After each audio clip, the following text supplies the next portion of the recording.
Got it. All right, perfect. Madam Chair, you are now live on YouTube and can start the meeting. Great, thank you so much. Good afternoon. I'd like to call to order today on the 28th of April at 3 p.m. the third meeting of the Independent Citizen Redistricting Commission. Call us to order, and if I could get roll call to show who's present and also verify that we have a quorum. Madam City Clerk or Madam Assistant Clerk, whoever is going to do that. I'll take roll for you, Chair. Thank you, ma'am. You're welcome. Commissioner Grazier? Present. Commissioner Donato? Present. Commissioner McKenzie?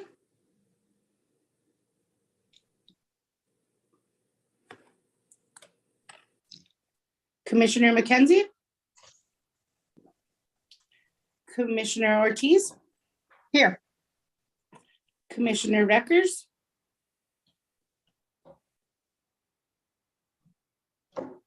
She's muted. Commissioner Breckner? Here. Commissioner Quintana? Present. Madam Chair, you have a quorum. Thank you very much. I appreciate that. We got everybody reflected present that's on the screen, right? Good, good. As I've done before, I want to acknowledge those city members that are present with us during this meeting in case there's public members from the community watching or listening. And I want to make sure they know who our city officials are that are helping us as we move forward. Our city clerk, Madam City Clerk Christine Bustos Melhisek, our assistant clerk Geraldine Cardenas, and our senior city attorney Marcos Martinez, and the rest are members from our members from our consultants who will be talking a little bit about their PowerPoint presentation, and Mr. Sandoff will introduce his staff at that point. So let's go on to the next item on the agenda is the actual approval of the agenda. Do you have any comments, or I'm ready to entertain a motion? Yes. Motion to approve the agenda. Okay, and that's by Commissioner Donato. Do I hear a second for approval of the agenda?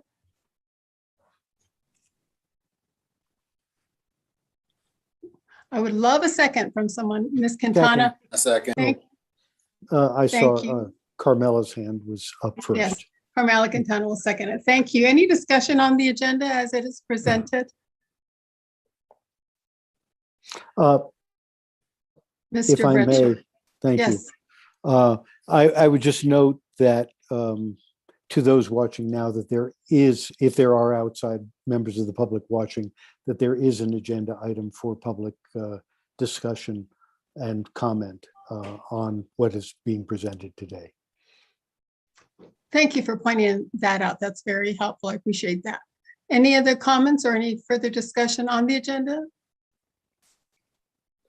Okay, we have a motion and a second. Will the clerk, assistant clerk, please conduct roll call for approval of the agenda? Yes, ma'am. Commissioner Grazier?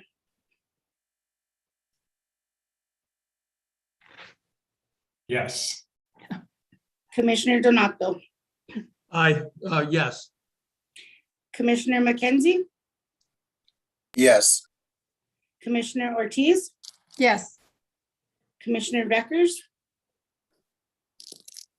Commissioner Breckner? Yes. And Commissioner Quintana? Yes. Madam Chair, motion passed. Thank you. Appreciate that. Moving right along, we have the minutes that were presented in the packet. And so I will entertain a motion for the approval of minutes.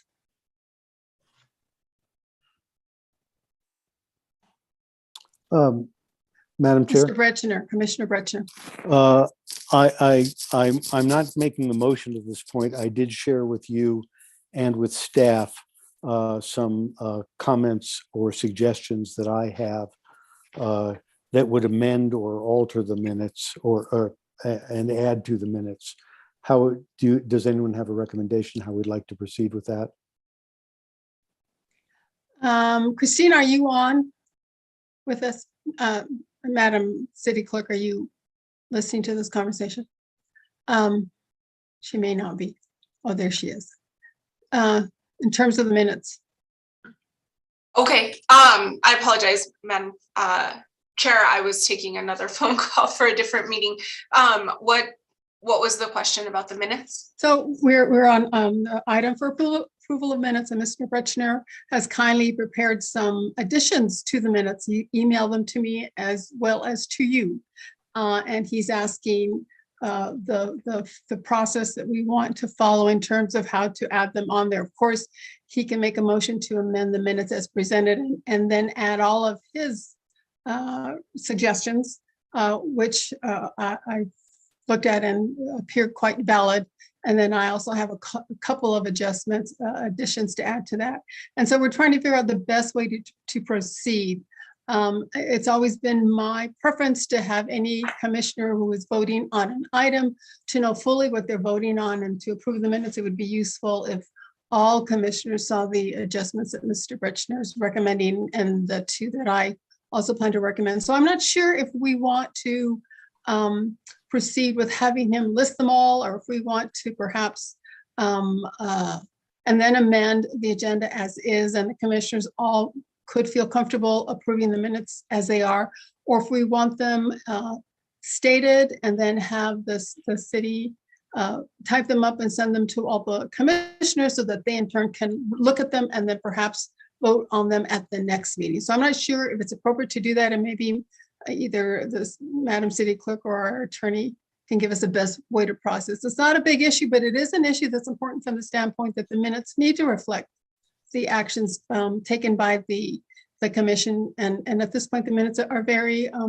thin. And I think it would be, for historical purposes and for purposes of clearly outlining what work this commission has done, it would behoove us if we added more verbiage that clearly explain what's going on. So I hope I captured the gist of the small issue. Yes, so I will start with some background information and then we can go from there. One is the city of Santa Fe takes notes and follows the Open Meetings Act, that our minutes are reflections of action items, and that's consistent with the Open Meetings Act. So I know there were some questions as to why non-action items weren't included on the minutes. It's because the minutes reflect action items. That's just a side note. And then because this committee actually is streamed live on YouTube, and all of the minutes the meetings are available on the YouTube channel for additional detail. If the desire of this commission was to have verbatim minutes, then we would look at hiring an outside stenographer. But the city actually for committees does action item minutes, and that's what we do for our city council minutes as well, city council committee meetings. So that's kind of the tier that we've put redistricting in. The second item is that traditionally the way that other council committees and governing body approve their minutes is that the changes are noted or listed by the person or commission member looking to amend the minutes. So would say, like, on item 6, I would like to insert the word "and" or correct the name, those types of things. They verbally state them, and then we vote to approve them or not, or the commission votes to approve them or not. We generally don't recirculate minutes with amendments for approval at the next meeting, but if that is a desire of the commission, we can do that, include them in the packet, and then they would be essentially approving minutes in advance. The other thing we can do moving forward, if you'd like, is include amendments that have been received as additional packet material. And then you could vote on minutes and amendments per attachment if that's a desire of the commission. Okay. Our attorney, Mr. Martinez, anything to add to that, or does that capture what is the protocol? Thank you, Madam Chair. I think that the city clerk ably summarized the city's position. Generally, The process is the draft minutes are prepared, and this is straight out of the Open Meetings Act.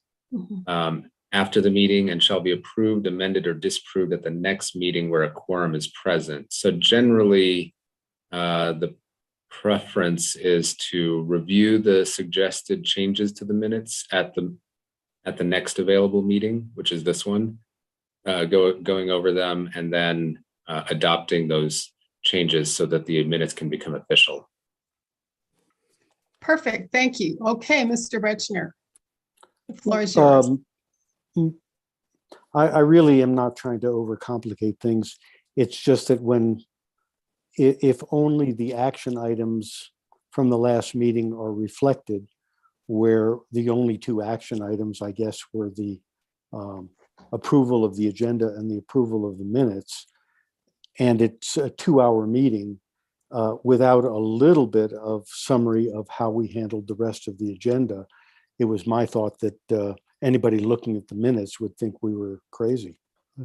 So I fleshed it out just with like one-liners with those items where the agenda items where something was done or where a discussion was held, and just noted that there was a discussion or comments or review. So if it's the preference of the committee of the commission members that I go through that and add those things as an amendment to the minutes, I'll be glad to do that now. If we want to stick with the very limited process that the city clerk outlined, that's fine too. However, whatever the sense of the commission might be. Mr. Richard, I read your email. I think what you suggested, it's very appropriate. There's nothing verbatim about what you suggested. They're very summary in nature. And I think this maybe three or four points that you listed are relevant and based on our Madam City Clerks and our attorney's guidance. You should present those now and then have amend them into the minutes and have the commission vote on them if that is what you choose to do, sir. All right, then I guess we need to propose adopting the minutes, and then I'll propose the amendments. Is that the way we would go about that? I think making a motion to approve the minutes as amended and then list your amendments would be Okay. very streamlined.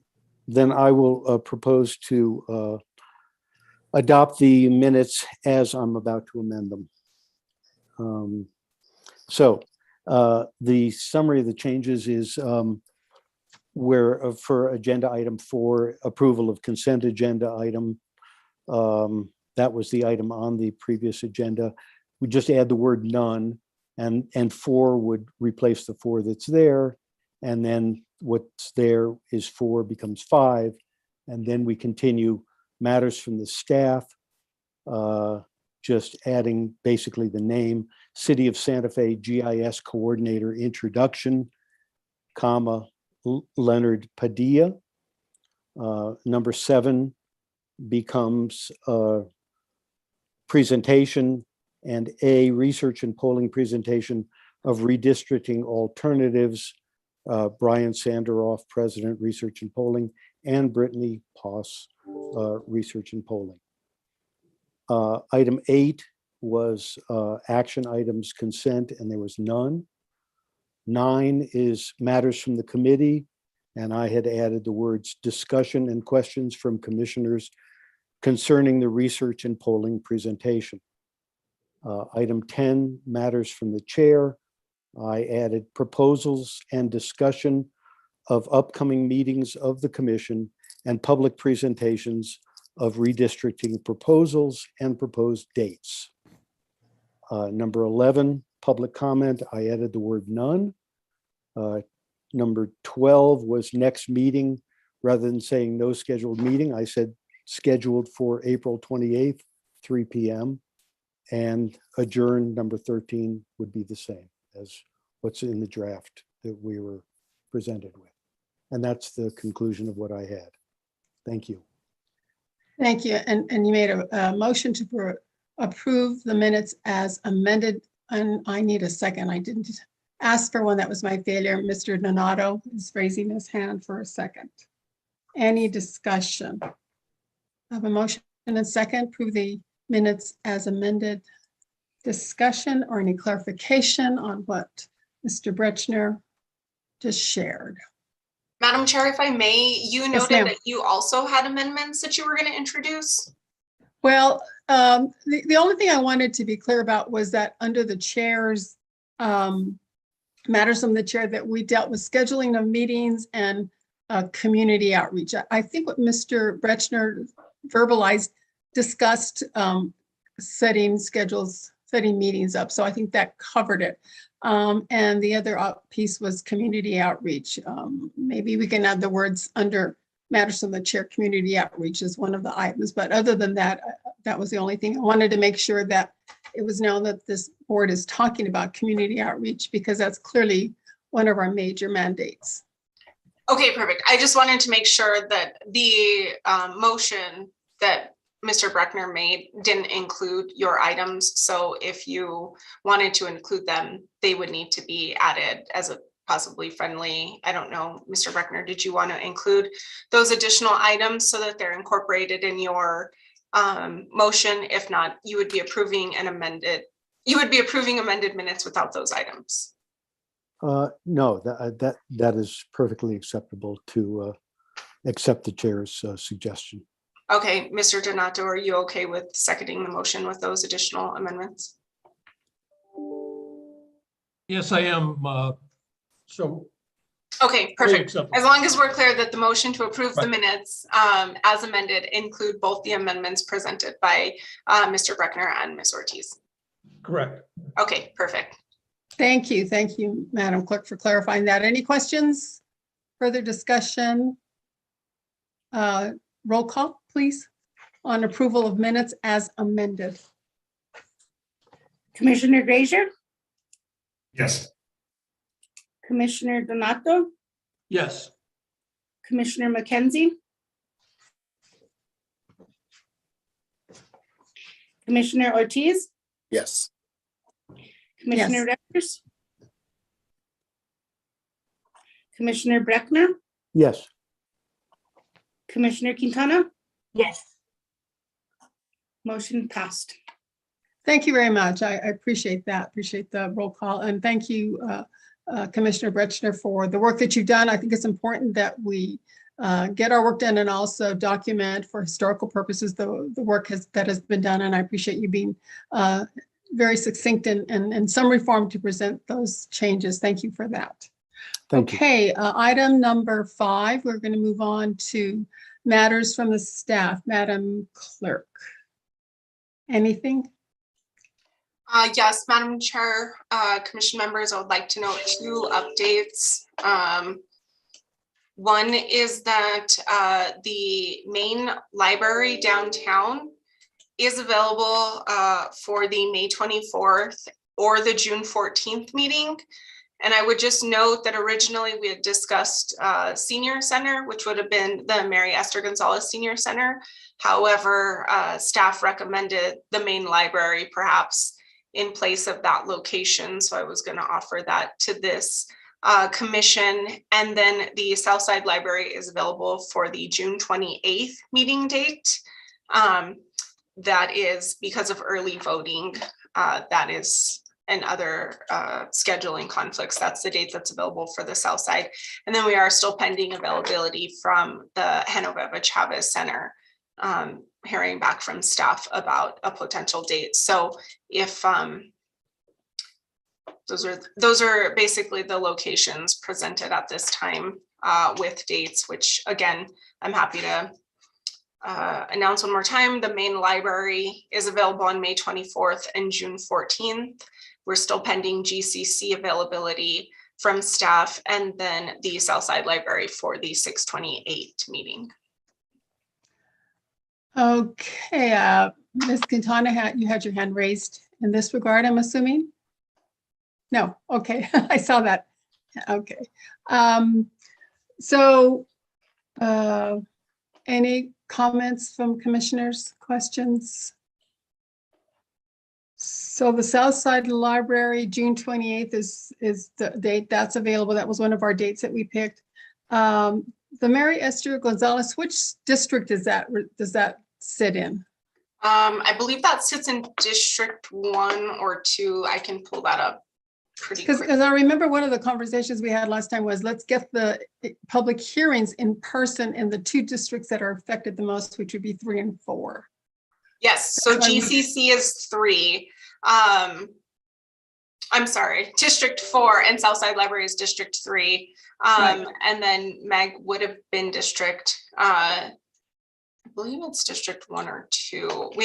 Once we get into. Because there were no changes in District 1 in the first 3 options. So we're trying to pull as many people as possible. That was my understanding. So if we could have it in either of the other districts that have more of a change in the configuration, that hopefully we would get more people. And that's what was my understanding from our last meeting. Yes. Did we get any school possibilities?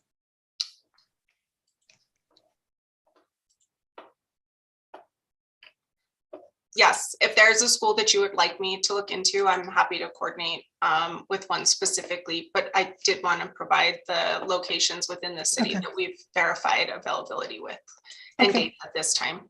All right, comments from commissioners? I'm looking for raised hands. Quintana, Commissioner Quintana. Brought up the senior center last meeting, but I definitely, I'm not sure if I want to exclude District 1 outright. So that's my comment. If the main library works, then maybe we should consider, the far apart dates, the May 24th, I believe at the South Side.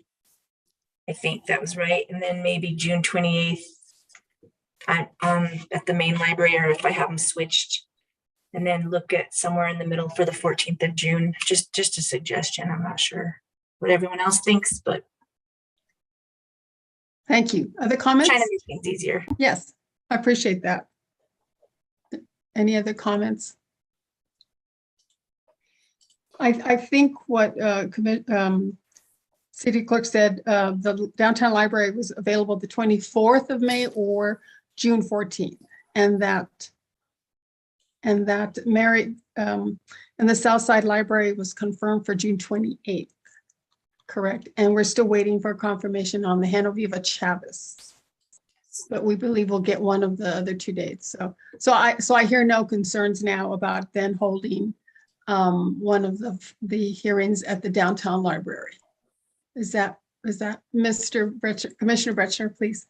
Yeah, I was just going to add, it is a central location, at least in the center of historic or traditional Santa Fe.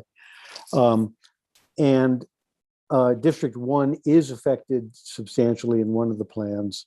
So, those who might be affected or feel affected from District 1 can come there. And everybody in the city knows where it is. So I have no problem with that location. Okay. Other comments? Okay, Mr. Bretcher, you still have your hand? Okay, no, okay. Thank you. So then it looks like the downtown library, May 24th works. The Southside Library, June 28th works. And then the Genoviva Chavez, you're still securing that location, that time? And then don't we have 4 hearings? Where's the 4th one? Or is that one on Zoom? That's on Yes. Zoom, okay. Okay, then we're covered. All right. Any further questions? Are we all clear on that? And those will be publicized where, Madam Clerk? We will start publicizing those probably via press release that I'll circulate. And I apologize, by press release, I mean email distribution to all of our distribution lists, as well as probably social media and some additional outreach. We'll look at also placing an ad in print as well for those. Okay, and you'll alert the commissioners where all of this is being publicized so that we in turn can talk to the people that we know in our areas and promote the location of where all this is being publicized. Yes. Commissioner Bretschner. And if I may add one possible way of publicizing these, certain city activities are publicized on Nextdoor, and perhaps that could, the social media site Nextdoor, and perhaps the city could consider that as well for this group's public hearings. Yes, and I actually also would encourage any commission members that have their own social media platforms or accounts on any of these. We do encourage our city councilors to also reshare to their distributions and encourage participation as well. So I think that's great. And if you want to share it on Nextdoor as well, that's very helpful. We always appreciate any additional shares or redistribution of information to additional networks, or like I said, I do normally send something to our city council members. They get copies of all of our press releases, and then of course we notify them when they're posted on our social media as well for resharing or any additional information. Mr. Bretschner, anything further? Okay, Mr. Donato, Commissioner Donato. I know there's a number of people in my neighborhood in District 2 that receive the mayor's newsletter. So I don't know whether we want to consider putting something or having the mayor put something out in his own newsletter about redistricting and the meetings for redistricting public hearings. His email distribution list is considered is part of our email. Okay. We have a variety of lists, but I absolutely will reshare or talk to him about resharing that on that distribution. Thank you. Mm-hmm. And any other comments? And in this information, Madam Clerk, it's going to be announcing the hearings, the locations, and how to access them if they're going to be there in person or virtually. Is it going to discuss in detail about public input and also not just verbal? I understand they can submit written input, and how they can do that easily. How does that look? What is that going to look like? We will draft a release, and then Chairwoman Ortiz, I will send it to you for final approval. Okay, perfect, great. Any other comments, questions, conversations? Anything else, Madam City Clerk? I did just want to note for the commission, and I'm going to do a quick screen share. I know this was a request and has been a request. Can everyone see the city homepage? So we were able to place a call out box on the homepage of the city website for redistricting information and data. And then that links directly to information about members, the concepts presentation that was provided on 4/21, and then of course links to both meetings. And once this meeting is over, we'll upload that meeting as well. So I did just want to note, I believe that was a request of the commission at the last meeting, and we have built out not only a page for redistricting, but also placed it on the homepage of the city website. Perfect. I just got on my other computer and sure enough, it's there. That's great. Great job. I appreciate that. That certainly makes it so much simpler. And we want to make sure as many people in the city get an opportunity to see this, speak to it if they love it or hate it, and let us know where they're at. So thank you so much, Christine. I think that was the biggest piece that I think we needed to get in place to really make sure that our work gets out there and the work of our consultants get out there. So great. Thank you so much for doing that. That's a big feather in your cap. I appreciate that. Sure. No worries. And then just to note that once we do actually have everything set for the public hearings, the city will change gears a bit in terms of outward promotion, because at this point we don't yet have final concepts approved by the redistricting commission that will be presented to the community. So once those are finalized, and then the meeting dates, we will switch to more engagement from the community. I just want to note that, although I did mention last night at Matters from the City Clerk during our governing body meeting that the Redistricting Commission is meeting, and did note that there was a meeting today on Zoom. So not to say that we're not reminding constituents that this is taking place, but just to further emphasize that once the community engagement portion really starts for public input regarding the plans and concepts, that we'll have some additional outreach. Great, perfect. Well, I think we're on track then to move forward and really start pushing the ball forward and get the information out there. So any other comments from commissioners? Thank you, Madam City Clerk. That's excellent. Okay, let's move on to the meat of our presentation. And Mr. Sanderoff, I'm going to turn the floor over to you to clarify some of the high points and address any other issues that we may have brought up to you last week that you were going to share with us today. And then after that, we will hopefully have some public comment, and then the commissioners will talk about where we're at in terms of how to move forward. So Mr. Sanderoff, I'll turn it over to you. You're muted. Thank you, Madam Chair and Commissioners. Nice to see all of you again, and Madam City Clerk. Of course, I'm Brian Sanderoff with Research and Polling. Brittany Poss has been very active in these meetings that we've had thus far. She's the Director of Data and Analytics at Research and Polling, as you know, and Michael Sharp, very active in this process as well. He is the Vice President at Research and Polling. Today on the agenda is us to follow up on some of the issues that you requested us to do for this meeting, such as looking at the neighborhood associations and overlaying them.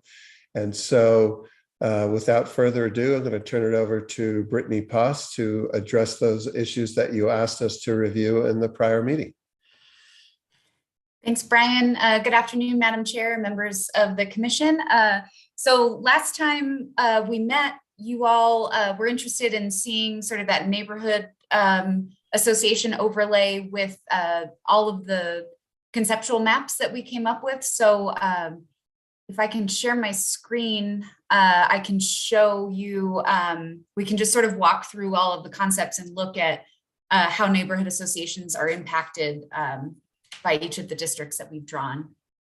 So I wanted to start just to sort of orient us. These are the current districts, and you can see, so you've seen these districts before. And then what I've overlaid with this sort of mesh outlined in green, these are all of the neighborhood associations. And I just wanted to point out that under the current districts, I'm going to turn off the precinct so we can see this a little better. Under the current districts, there's one neighborhood association that's currently split between two districts, and this is Canyon Neighborhood Association. That's sort of on the sort of the east side of the city. And it straddles Alameda here. And so that is split under current districts. And as you know, most of the plans that we have don't do a lot to District 1 except for Concept C. And so in all of the plans that we have drawn, that neighborhood association, that Canyon Neighborhood Association continues to be split. And you can see it's a really pretty geographically large neighborhood association. So I just wanted to mention that. So moving on to Concept A, if you'll recall, Concept A is one of the sort of least change plans where we're working on only adjusting the boundaries to account for population. So we can see here that that Canyon Neighborhood Association is split between District 1 and District 2. Interestingly, so all of the A concepts, we talked about holding the boundary between District 4 and District 2 straight down Yucca, where the current districts sort of have it going out into this Precinct 29. Unfortunately, there is a subdivision association that does straddle Yucca and becomes split when we hold the precinct straight down Yucca. So that's Villa Caballero. that is split in all of the A plans where we moved that precinct 29 from District 4 into District 2 to deal with the population issue and hold the boundaries straight down Yucca. So the other, if you'll recall, the other big sort of issue was these sort of precinct changes around Rafina. And so there are two neighborhood associations, one's an HOA actually, and this is a neighborhood association that are impacted around Rafina. So this Roadrunner West HOA straddles Rafina. And so anytime we use this as a boundary between District 3 and District 4, this HOA gets split. And then under Concept A, this is Las Acequias Neighborhood Association that is split under Concept A between District 3 and District 4 along Rafina.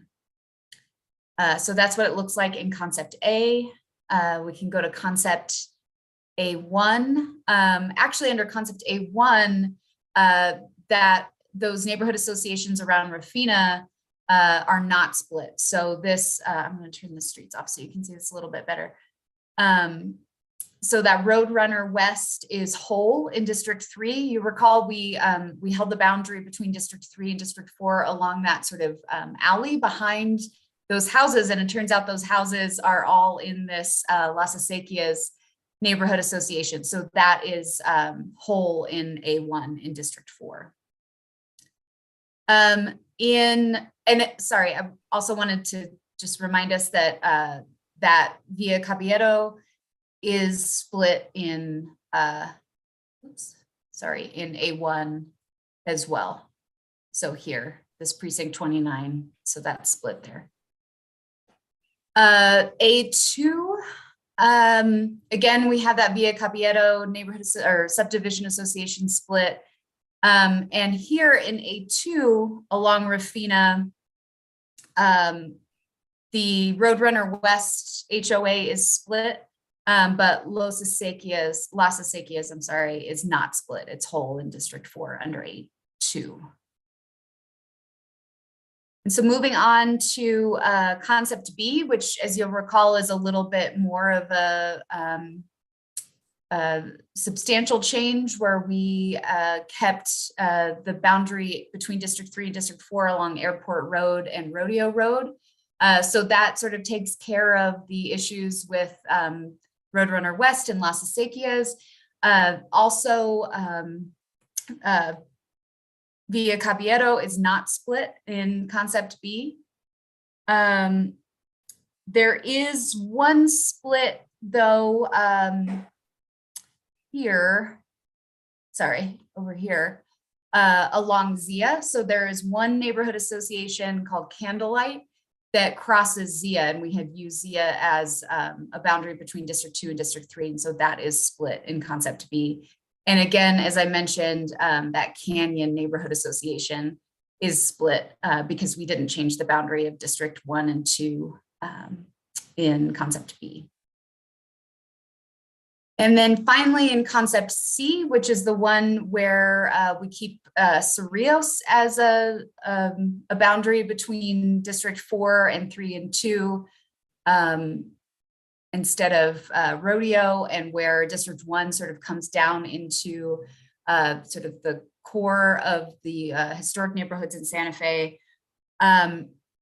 You'll see under Concept C that that Las Acequias and Roadrunner West are whole in District 4, which is great.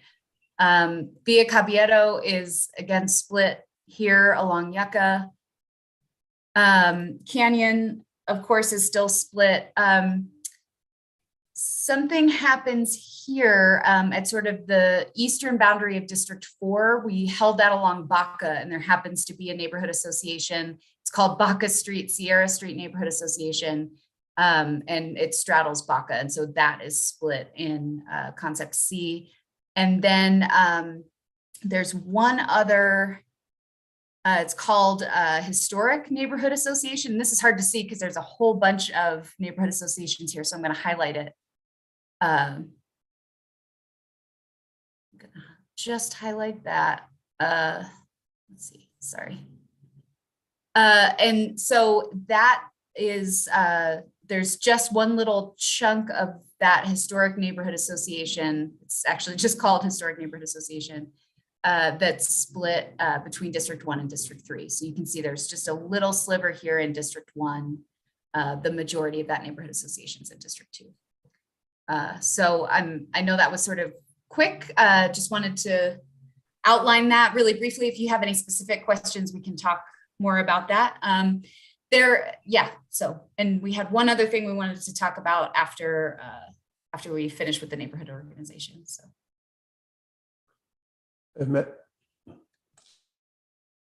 Madam Chair, You're muted. if I may follow up and ask Brittany to speak on, first, just to say, as you can tell, there are many, many neighborhood associations and homeowners associations in Santa Fe, and relatively few of them have been split. And the reason for that is, as long as you stick to the major thoroughfares like Cerrillos and East Alameda, the river, what we find is most neighborhoods don't cross over major thoroughfares. And so that's why there were so few neighborhoods that have been split. If we were to sculpt and try to fix every one of those, the most minor way to do that, in least intrusive way, would be though to split precincts. And splitting precincts is something that you can consider and give it the weight that you think it needs. City clerks don't like to split precincts, or county clerks for administration of elections, but it is something to consider, or more radical changes to the plan to try to get a large geographic homeowners association or neighborhood association like that Canyon Road is. It's very large geographically. So it's just something that you have to weigh within all of the process and all of the principles, the roles of keeping all neighborhood associations intact, and what the consequences would be for each one to keep it whole. Okay, thank you. I gather Brittany and Brian, you want us to have a conversation about the neighborhoods now, and then you're going to present something in addition to that. Is that correct? It's up to you, Madam Chair. We Sure. had one other issue that we needed to discuss. Okay, let's go ahead and have that conversation now while it's fresh on our minds. Any commissioners have any questions, concerns, clarification that they want on the overlay of the neighborhood associations within our districts? Mr. Breckner? Thank you, Madam Chair. Ms. Poss, if I may ask Ms. Poss a question. Excuse me, proposal B does split Candlelight Association, but proposal C does not. That one has a boundary that's outside of the association. Madam Chair and Commissioner Breckner, that's correct. Concept C splits more neighborhood associations than Concept B does, but Candlelight is not one of the ones that is split by Concept C. Okay, thank you for that clarification. That was all for now. Okay, great. Commissioner Reichers? You're muted. You're muted.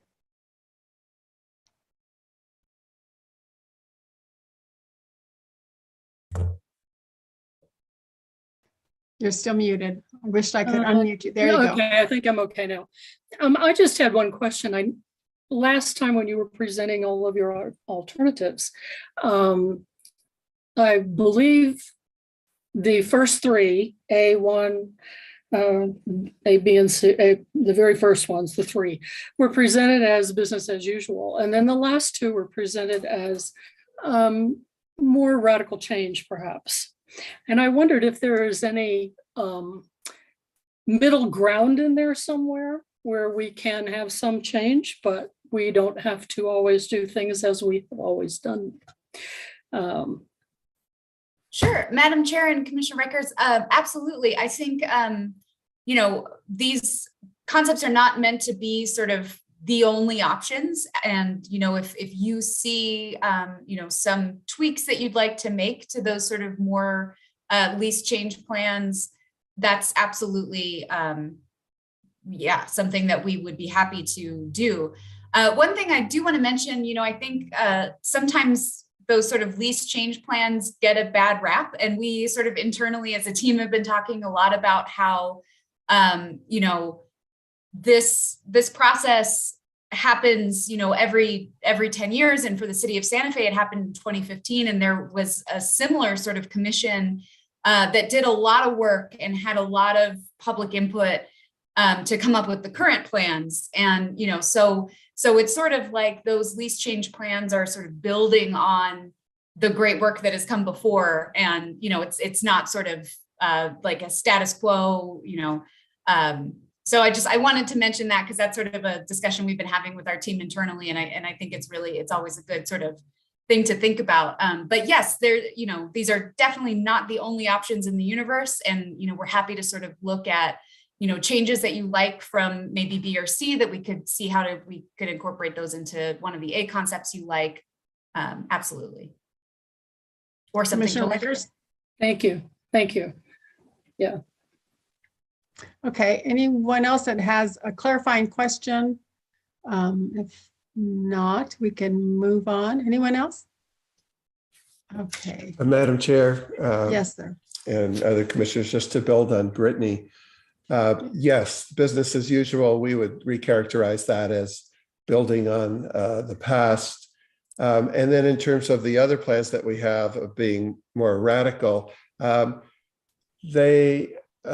we would just characterize them as other concepts that are worthy of consideration. And for example, that obvious one of north and south of Rodeo Road and Airport Road, or the other concept of taking the District 1 more south of the Capitol into those historic neighborhoods. Sometimes those other concepts, which I wouldn't necessarily call radical, just other reasonable concepts, but sometimes they have radical impact on incumbents. Because over the last 10 years, we have new councilors and they live in other parts of a district. And so the A's are not business as usual. They're building on a solid plan of 2015. The B's and C's are not radical. They're just other reasonable concepts. But again, because the incumbents have moved a lot, they could have, like any plan that has a district south of Rodeo Road and Airport Road is going to pair 4 incumbents in the same district and leave some districts with no one in them. So come the election, some incumbents would be running against each other in a new district.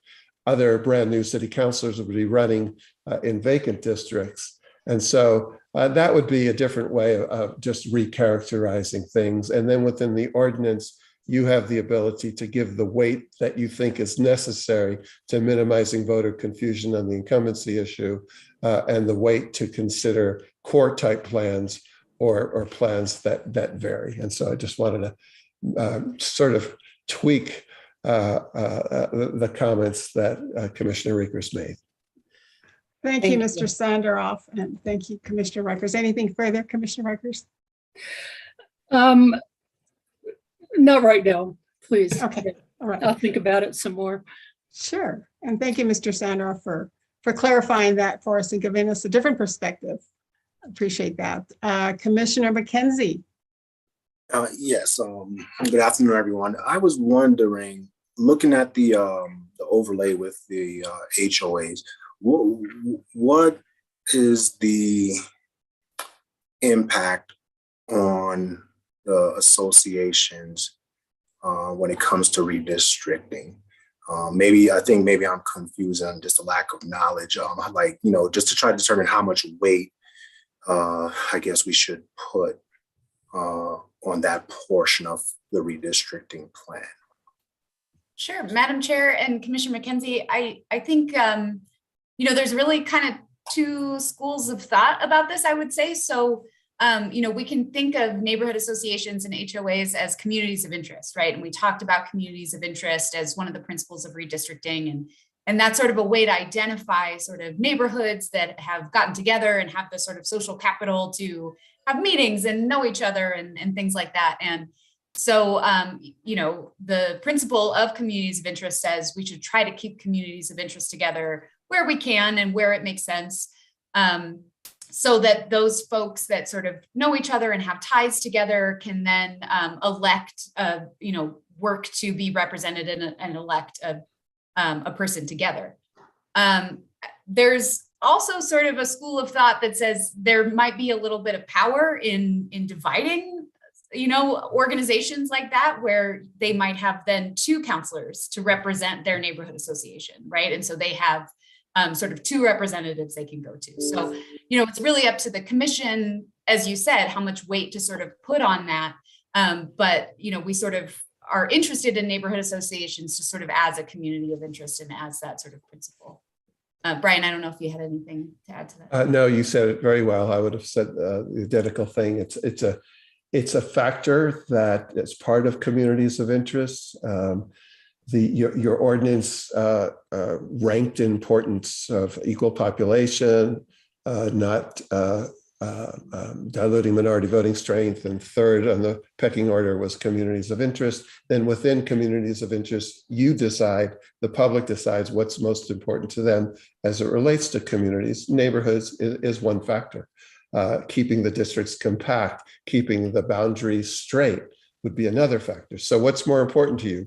Keeping on Yucca a straight line that might be easily identifiable, or zigzagging off of Yucca to keep the neighborhood association together? That would be the kind of consideration that you would give to things. The tension that we talked about between the different principles and how doing one thing has a positive impact on A, but might have a less positive impact on B. All right, thank you for the clarification. And I think that's what I needed, because I'm sitting here saying we're not going to obviously make everyone happy in the sense of keeping every community together. There's always going to be, little skews here and there between the lines. So I was just trying to figure out, no matter what concept, there is going to be an association that's, blending the lines. So, okay. All right. Thank you so much. Appreciate it. And Madam Chair, Commissioners, if I may, you will not keep everybody happy. There is no such thing as the perfect plan. And that's because different people have varied outlooks on the communities of interest that you should prioritize. Thank you, Commissioner McKenzie. That was a great question, very good question, and very clarifying responses, Mr. Sanderoff and Ms. Poss. Appreciate that. And it's good to know we're not going to make everybody happy. It's good to know up the front. So any further questions, commissioners, on the presentation for clarifying responses from our consultants? So I see no hands raised. Let's see if we have any public comment, and if we do that. Oh, Mr. Bretschner, you have a question before we move on? I believe Mr. Sanderoff's group had a further item that they wanted to follow up on. I'm so sorry. That's right. You're absolutely Yeah, thank you, Madam right. Chair. Thank you, Commissioner Brecken. That's why he's vice chair, because he keeps me in order. Thank you so much. I appreciate you. Okay, Brittany. Thank you, Madam Chair. We just had one thing that we sort of touched base with staff about this week. And this is about sort of a possible annexation to the city of Santa Fe. So sounds like the city of Santa Fe is in talks with the county to annex just an additional sort of little piece of territory. And so we were sort of asked to look at what that would, the impact that would have on sort of the redistricting process. So I've shared my screen. This in the sort of maroon color is the proposed area of annexation. Our statistics are showing that this is about 430 people in this area. And in all of our plans, this area is contiguous with District 1. And the 433-ish people in this area would be well within the population deviation for District 1 in all of the concepts that we've discussed so far. So we just wanted to mention that there is talks about this sort of annexing this area, but that regardless of what plan you all are sort of interested in, there shouldn't be a big impact if that area gets annexed, that would require sort of another round of redistricting or anything like that. And as you know, if we have additional concepts that come up, we'll keep an eye on that and continue to update you if there will be any sort of negative impact to that annexation area, potentially with any concepts you consider. You know, it's sort of, you're not required under your sort of authorizing legislation to consider that, but we just sort of wanted you to be aware and that there is no impact in any of the plans. And Madam Clerk, I don't know if you want to clarify.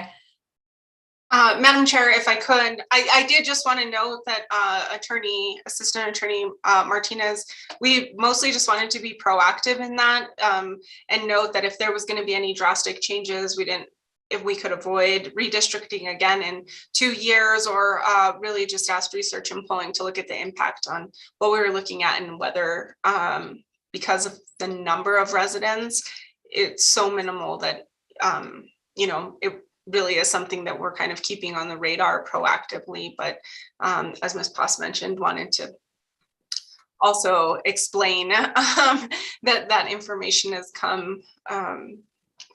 We're kind of working simultaneously on an annexation agreement with the city of Santa Fe. So that's, yeah, I think we're just trying to be proactive and make sure that any work that's done wouldn't have to be redone in a few years or whenever the annexation timeline kind of is. So it's more of a proactive approach, I think, at this point. Well, that's great information. I actually do have a couple of questions in that regard. You mentioned the word timeline. What kind of timeline are you looking at, number one? Number two, what's the name of the area? Is it a subdivision? Is there a name for that specific area that we might be familiar with once we hear it? And then if it were annexed after we did our work now, would the assumption be that it would be annexed into District 1, or what would be the assumption at that point? And those are the three questions I have initially, please. Well, I I'll don't try know to who answer some of feels those that. questions, and if Okay. anyone else has more information, please supplement my answer. With respect to the timeline, that is an ongoing matter for debate discussion really between the city and county. There is an existing settlement agreement that calls for annexing this area, and this is actually the final phase 3 of annexation. And this goes back to an agreement that the city and county entered into in 2008. The first phase of annexation was accomplished shortly thereafter. There was a second phase that happened in 2013. And the implementation of that one caused or required a separate independent redistricting commission to be convened in around the mid-decade. And so this is the final phase of that annexation that was conceived of back in 2008. Phase 3, it has the smallest, perhaps the smallest impact. And we just wanted our consultants to know that this was forthcoming. And I didn't know what impact it would have on future maps, but I was pleased to see or just hear the information that was presented to this policymaking commission today to learn that it wouldn't have much of an impact on the population in District 1, I guess. And it looked like, if I understood what Brittany had stated, in all of the maps, it would still be within the permissible deviation from the ideal population. So with respect to schedule, the discussions between the city and county are ongoing, but there will be a phasing agreement that will set a definitive date by which the annexation will be accomplished, and it should be likely in this year or next year that will happen. But it wouldn't be in time for this commission's work to be done. So I just thought that it would benefit members of this commission if they knew that this part of Area 1 will be enlarged, for example. Your other questions were? Had to do with would it automatically be part of District 1, and then if there was a name of the little subdivision, If they But yes, have with any. respect to the names. Yeah. It's really just characterized as phase 3 of annexation. It's identified in that map. It's kind of in the northern part of the city. It's to the northeast of the traditional Agua Fria traditional village. It's still bounded by Veterans Memorial Highway. So I don't know that we have a better name for it right now, other than phase 3 of annexation. And Paseo Nopal also passes through it for people. And it's also bounded by Alameda on the southern boundary. So just to try to orient folks. Okay. Commissioner Donato. You're muted. Technology. You identified the northern and southern boundaries. What's the road on the western boundary of that annexation area? Brittany, I don't know if you have a better map than I do. I sent you the kind of the shape of the phase 3 of annexation, but it's near Seiler Road, and I don't have the map that I had didn't designate sort of a boundary for the western edge of it. I don't know if It looks to me like it's the legal boundary of Agua Fria. yeah, the traditional village would be Mhm. the western boundary, I guess, would be one of the Yeah, things. and I'm not sure that it doesn't look like there's a really defined road, so it'd be right here. And Yeah, that really, I'm seeing the Hanson Lumber Company, so that looks like it'd be close to Seiler Road. Yes, Yeah. Silent Road forms part of the lower boundary, I Right. think. Okay, I just wanted to orient myself so I could. yeah, so Take a here's look Seiler down here, yeah, south of Alameda, and then the Right. annexation area is up in here, north of Alameda. Okay, all right. Thank you very much. And I'd just like to say that thank you to Ms. Foss for clarifying a lot of these points and walking through the neighborhoods of all 5 of the concept maps. That proved incredibly helpful. Great. Anything further, Commissioner Donato? Anyone else? Okay. Have you shared with us all you need to? I don't want to cut you off again. Sorry about that. Thank you, Madam Chair. Yes, that's all. we Okay, have, I thank think. you. Did a really good job. Appreciate that. Okay, now I'll go back to that infamous question. Do we have any takers, Madam Clerk, for public comment, or has anyone sent in anything in writing? No. Yeah, I'm not sure people know that we're having public comment on these meetings, because I did check the newspaper on Monday and we had the listing for the meeting to be held, but there was no agenda. So people would not have known by looking at the paper. And so, all right, well, we'll continue and hoping that we get some comment. All right, so let's go ahead and move on to matters from the commission. And I guess this is the point where we would spend some time talking about all the information we've gotten from our consultants. And maybe this is the time where we talk about preferences or even talk about our, how we move forward at the hearings. Are we presenting all concepts at the hearing, or is the commission looking at just a certain few to present? And I'm not sure what you all are thinking. I'm just throwing some thoughts out to begin the conversation, and I'm open to what questions you have, potential adjustments you might have for our consultants, what we're going to present to the public. And I'm asking for your individual viewpoints at this point so that we can then get ready for our future meetings. Anyone? Commissioner Donato, please. Are you asking for comments on some of the concepts? Yes, yes. Okay, good. Thank you.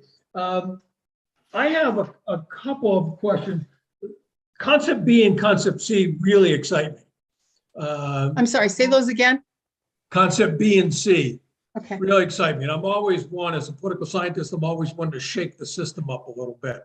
And so that looked really good. The question I have on both concepts B and C is, are the districts labeled properly? They seem differently than what we already have.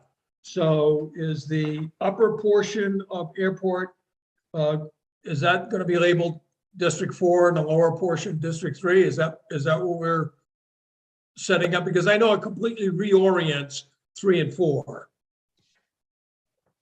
Madam Chair and Commissioner Donato, I think that was just sort of a judgment call we made, since all of the incumbents ended up in that lower district. I think we could probably number them either way. Okay. All right. The other question I have is, it seemed to me that when you're looking at, let's call it District 3 right now, the lower portion, and it seemed to me that like you took into account the expansion that's going on in that District 3, what we're calling District 3 right now, the southwest portion of Santa Fe. Am I correct in making that assessment? Madam Chair and Commissioner Donato, I mean, it's sort of, yes, I think that those are, they're not on the high end of the deviations, especially District 3 is almost at the ideal population. And so there is some room to grow. If you are concerned about growth in that area, we could work on a map that takes those deviations even lower and sort of has more room for growth in that area. That's definitely something to consider. Well, that is a concern or a consideration that I'm looking at, because when I went down and I talked to a couple of the contractors that are building those areas, and I asked, you know, how much of those areas are actually pre-purchased. And they said the majority of these new building is already pre-purchased. So that would already give us a consideration of, you know, the potential population increase in those areas. And so, yeah, I was glad to see that you know, you moved it from 5 to 2.2% or 5 to 1%.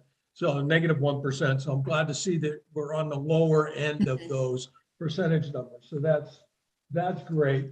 The other question that I had was, and I think this would be more for Attorney Martinez or the town clerk, and that is, have we given any consideration to potential court challenges if we make the significant change that we'll look at?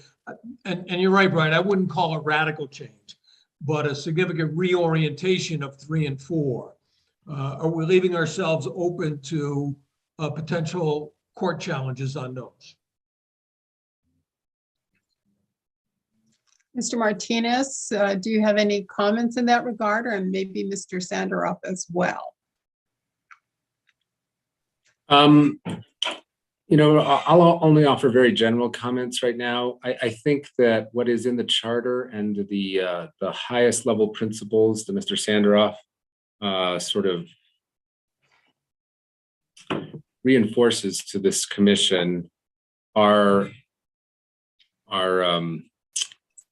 the result of case law at the federal and state level. And so I'm fairly confident that if this commission were to adopt any of these plans or variations on them, so long as we're abiding by those highest level principles, that the city is willing and able to defend the actions of this body. And so I think I would just leave it there at a kind of a high level of generality right now. But because I think the charter tries to enshrine the constitutional principles behind redistricting that are, I think, well articulated in the presentation that Mr. Sanderoff gave to this group. And just to restate them for the record: equal population, minority voting rights, contiguity, compactness, and communities of interest. I think those are articulated in the charter. They're articulated to this commission. And I think the commission will, any of these maps will have substantial support for all of those ideals. And that's all I was looking for, Attorney Martinez, was just a broad approach to it right now, because we can't get into any of the other details. But thank you for that clarification. Okay. That's all I Anything have, else, Madam- Commissioner? Thank you. Thank you, Commissioner Donato. I've got Madam- Commissioner Grazier, McKenzie, and Beckner. Brian, did you have something to add to that? Yes, Madam Chair, thank Okay. you. And commissioners, first, a disclaimer, I'm not an attorney. Second, I've been working with the law of redistricting for 35 years. So everything that Attorney Martinez said is absolutely correct. To get to a more direct question that you had, could someone sue because this plan was very, very different? Well, of course, someone can sue on anything, they have the right to, but typically, no. There hasn't been case law that demonstrates successful lawsuits because you've made big changes. As long as the population's equal, as long as you don't dilute minority voting strength, the ordinance allows you to take into account where the incumbents live, but to the weight that you want to give it. And so if someone really didn't like the plan, they would fall back on some of those other more legal principles on equal population or dilution of minority voting strength to try to win in court. Saying that, gee, it's big change for Santa Fe would not be something that's held up in the past around the nation. Thank you, Mr. Sanderoff. Anything further on that, Commissioner Donato, now that you've gotten some more feedback? No, and thank you, Mr. Sanderoff. That was helpful as well. Thank you, Madam Commissioner. Thank you. I've got Commissioner Grazier on the list next. Madam Chair, Commissioner McKenzie's hand's been up a lot longer than mine. I'm sure his arm's getting tired. No, I'm it's sorry. fine. Go ahead. I'll concede to both of you, you guys, Mr. Breckner and Mr. Grazier. Your questions might be more in line with Commissioner Donato's, so I can wait. Okay, well, I'll it's a little bit of a follow-up to Commissioner Donato's actually, and a little more on the lines of musing. So options C and D are the ones that combine incumbent councilors. And I want to be really clear. I don't think it's our job to protect anyone else's job. And if that happens, that happens. Last time that happened, that an incumbent councilor was undistricted, in other words, moved out of the district that councilor was elected to. I think there was some bad feeling in town. It felt kind of political. It felt somewhat intentional. I'm not saying it was. I'm just saying the kind of feelings I picked up in town. And I think we should at least consider that, not to have the commission's motives questioned. So I guess the caution is that maybe we should look at moving incumbent councilors in districts if there's a compelling reason to do so, or perhaps even a lower standard of or a reasonable basis for doing so. But we should at least do it knowingly and aware of what we're doing. That's the only comment I wanted to make on that. Thank you. Anything else, Commissioner Grazier? No, Madam Chair. Okay, Commissioner McKenzie, please. Okay, am I able to talk about the concepts, like provide feedback? I just want to make sure I'm following the protocol. Yes. Okay. So with concept A, excuse me, I was wondering for District 3, it showed that the deviation was 4.4%. And thinking about the growth of District 3, it seems like to avoid any issues or concerns, wouldn't we want to move further away from that +5 when it comes to concept A? And you don't have to provide any response right now. I'm just this is just what I was doing and providing some questions / feedback. With concept B, I did feel that it was ideal for future population growth. But how does the swapping of the districts affect us if it does? And I know we spoke about that at the last meeting a little bit, but I did forget what was the explanation for concept Bravo or B, excuse me, not B, A2. I thought that was it was ideal. Just looking at the entire picture, I thought it was very ideal for future population growth, and that was actually my preferred concept. Concept C, the distribution I felt was pretty good, but again, I think like the shift in districts 3, 4, if that's the if that's what the map was, that's how I interpreted the maps, that we were swapping districts. So I just was hoping to get some clarification on that too.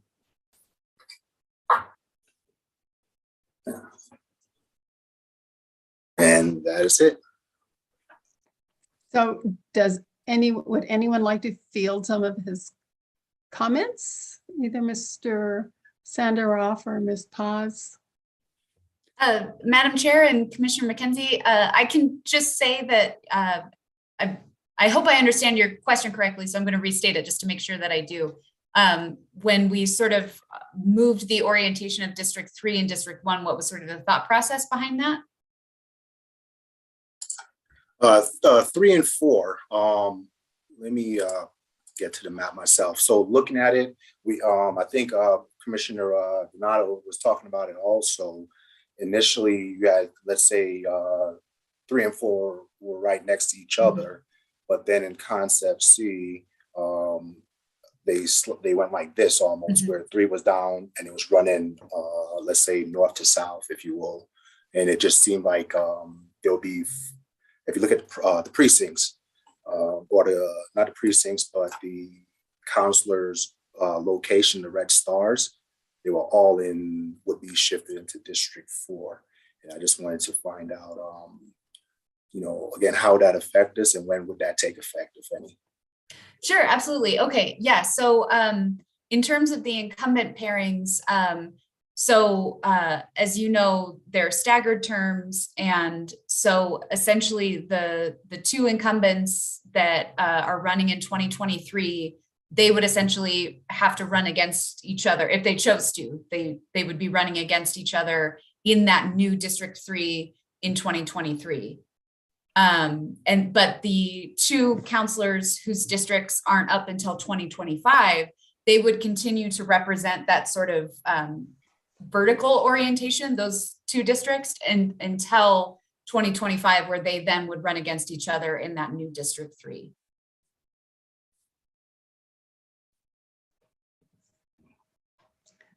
All right, thank you.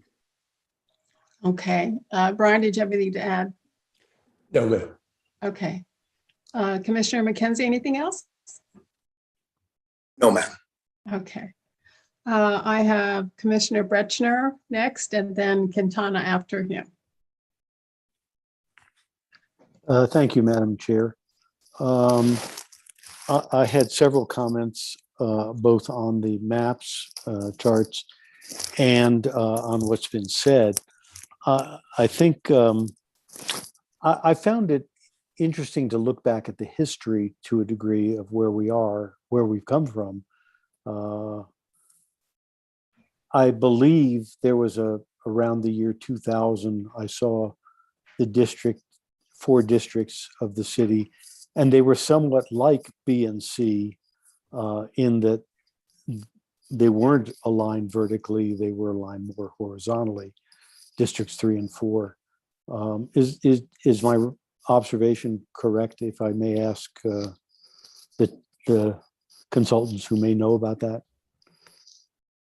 Madam Chair and Commissioners, Commissioner Breckner, I think in 1990 and the ones that would have been in effect to 2000, I think that's correct. And then after that, I think from 2001, 2010, 2015, they were more similar to the current configuration. Of course, that Southwest area of Santa Fe and that whole Terra Contenta area just exploded. Right. And so there had to be a whole different approach back starting in 2000. Thank you. And so it was further back than I was thinking that it was. The other thing, and I appreciate that clarification, it's interesting to see how these have changed from time to time, though, historically. The other thing is Commissioner Gracer's comments about the impact on existing elected officials. I wholeheartedly agree that we need to take that into account, or at least look at it, but not necessarily have that be a driving factor. It is interesting, and I don't recall how much change was made in the redistricting of 2010 or thereabouts, but at some time thereafter, the redistricting process was taken out of the council's hands and given to an independent commission, which we are part of. So those bad feelings that you may have observed at that time may have been in part responsible for why we're doing what we're doing now, and why the city established an independent commission. And by being independent, that gives us more freedom and flexibility to make the best decisions and the best judgments we know how to make, without considering specifically the political impacts. So I think that was a good thing to discuss, and I think we need to take that into account. And maybe that's a subject for specific discussion as to how much weight we may want to put on that, because if we decided that's a very important factor, then basically proposals B and C could be ruled out without spending a lot of time on boundaries and whether we tweak this or tweak that. I'm not suggesting one way or the other. I'm just saying that is a significant factor. And finally, I was looking at the various concepts and just looking at the ones that created the least deviation. And I will have one more question. Created the least deviation, and the least deviations come in A2, and that's deviation from the maximum, the 5%, the ones that are closest to being on target. And that's concept A2 and B. And so I kind of focused on them, and I think I tend to agree with Commissioner McKenzie. If I recollect liking A2, I thought it had merit and deserved a close look. My other question is, I wondered, because high in the ranking of issues that we're supposed to address was the issue of district boundary lines and compactness. And I wondered if research and polling has done measurements of the boundaries of the various districts as they've proposed them.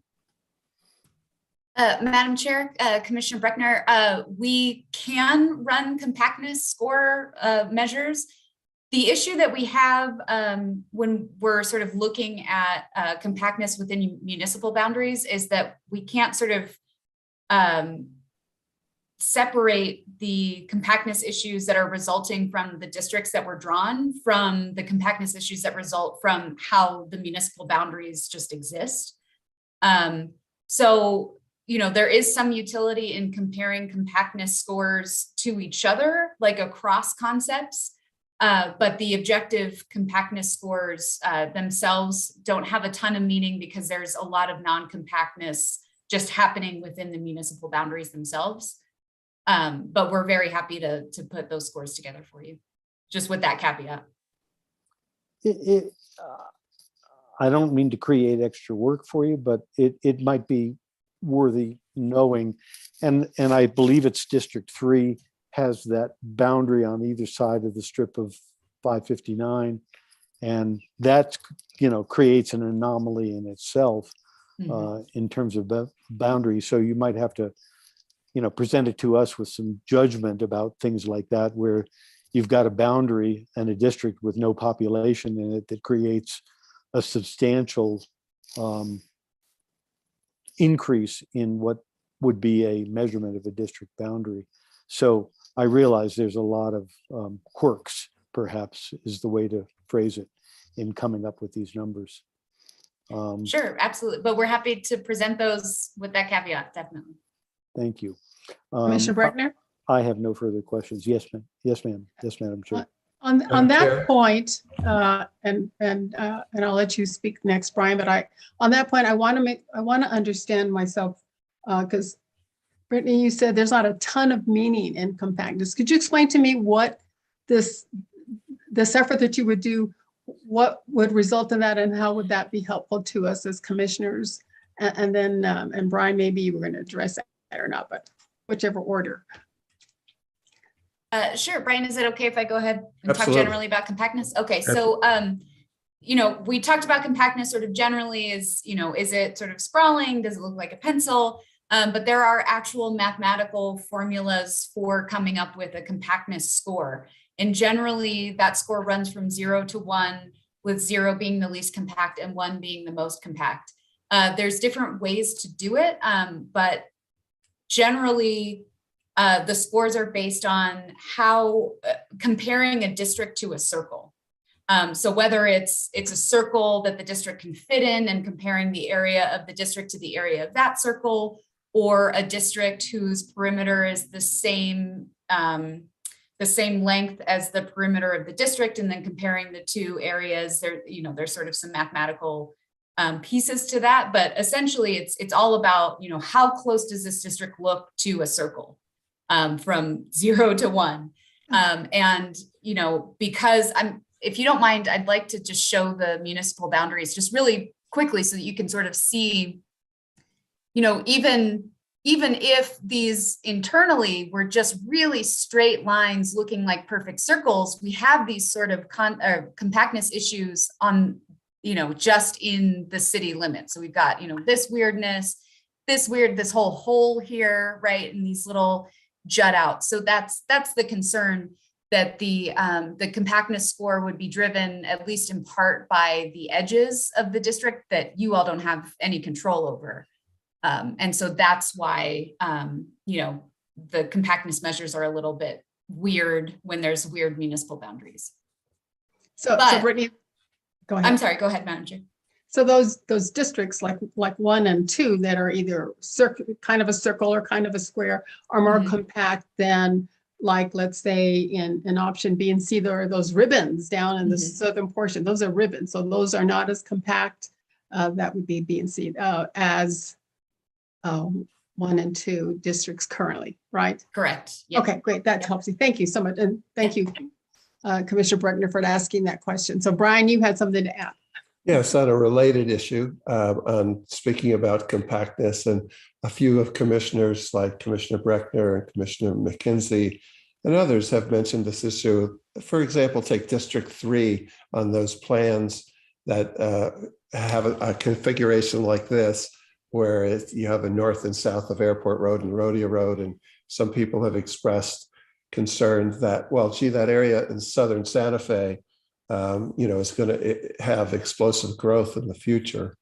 Some of you have also mentioned a particular plan, Commissioner Breckner, that the deviations are better in A2 or in B. So just one comment to make. If you start leaning in favor of a certain plan, or if you want us right away to explore the issue of getting the deviations down closer to -3, -4 in some of the districts that are to have anticipated growth, we can do that.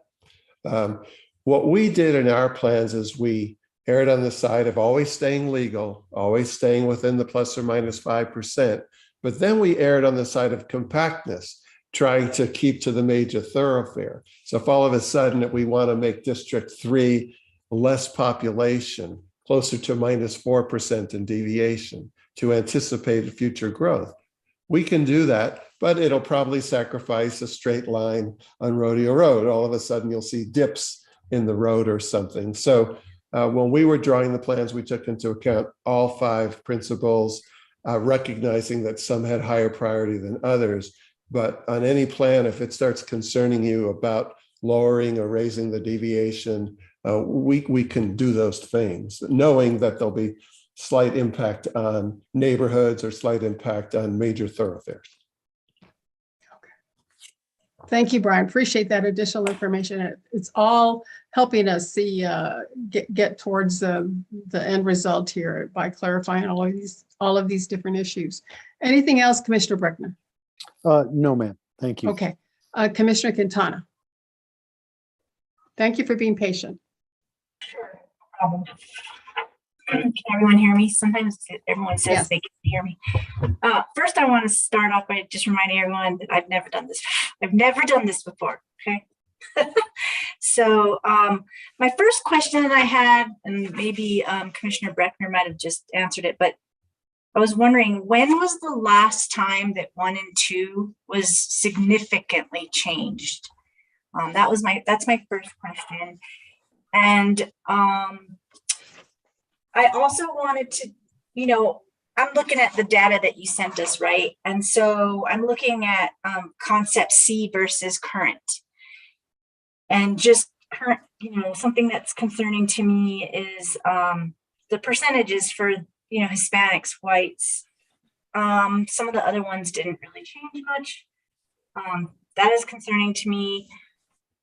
And so that's just like a statement, but I personally am not concerned with the boundaries being like this, Cerritos or St. Francis or any of that. I definitely do think that we should, I definitely don't care about the politics.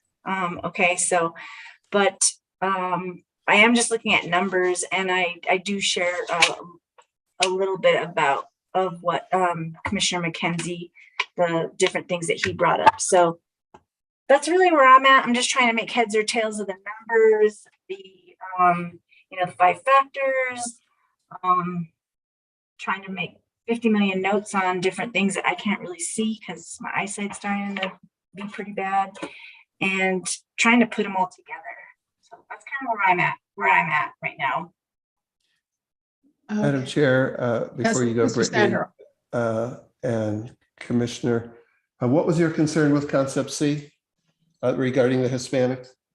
Just looking at numbers, the percentages, concept C versus the current, looks like the Hispanic percentage goes down from 34.4% to 28%, and white goes from 57.9, it goes up to 64.2%.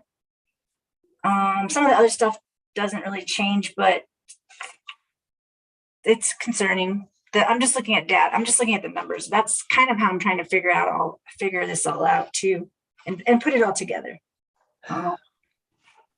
Right. Mr. Sandro. And Brittany, help me if I'm looking at the wrong stuff. So I'm looking at concept C, and I'm looking at what we tend to look at would be, do we maintain 2 strong Hispanic districts? First, a little background. The percent Hispanic has actually dropped in Santa Fe. If you compare the 2010 census after the annexation, so taking the 2010 census after the annexation, the percent adult Hispanic in Santa Fe was 49-point-something%. And now it's dropped by about 3 points, which a lot of people don't realize happened. So we have that trend that occurred, whether that's the census undercount or demographic changes or a combination of the two, it's hard to say. So if we look at concept C, In District 4, we're seeing it at 69.1% adult Hispanic. So when we look at Voting Rights Act issues, we move away from total population and we move to adult population, where you see the 18 plus. So that's 18 years or older voting age population. And that's what we look at for purposes of Voting Rights Act, since 18-year-olds can vote. And so we see 69.1% adult Hispanic in District 4 and 55.8% adult Hispanic in District 3. And so I just wanted to point out those are the key indicators that we look at. And in fact, if let's say we were to compare that to concept A for a moment, in concept A, we would see 74.4% in District 3, and in District 4, 52.8%. So it's true that in District 4, you'd see a 60, so you have a 69 and a 55 rather than a 74 and a 52. Some people feel that having a percent Hispanic in the mid 70s and another one in the low 50s is fine. Other people would like to unpack that percent Hispanic a little and reduce that percent Hispanic, that's 74, perhaps down to 69, and then allow the other Hispanic majority district to get higher. And so that wanted to explain that concept to you of taking, let's say, the Tierra Contenta district and unpacking it a little on the percent Hispanic, still keeping it super high, and then having the other district be higher than, let's say, 51 or 52 and rise to 55%. So that would be an example of difference between A and C. They are different, but that would be the explanation. Does that make sense? Yeah, it's just, I'm looking at 50 different. Sure. Understand. Commissioner Quintana? Yeah, I'm good. Thank you. Quick question. Thank you, Commissioner. Quick question, Brian.